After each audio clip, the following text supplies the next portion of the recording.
Hi, David here. I just want to share something with you. This is my 2011 Volvo C30, and if you look at a lot of these cars, they all suffer from the same problem. They all have too much negative camber on the front, and they all sit really low in the front.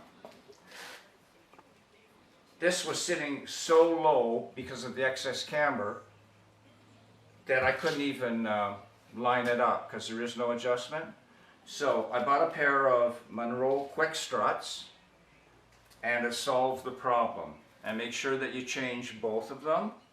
So now my car sits up higher in the front, it sits even, all the pull is gone, and it drives beautiful.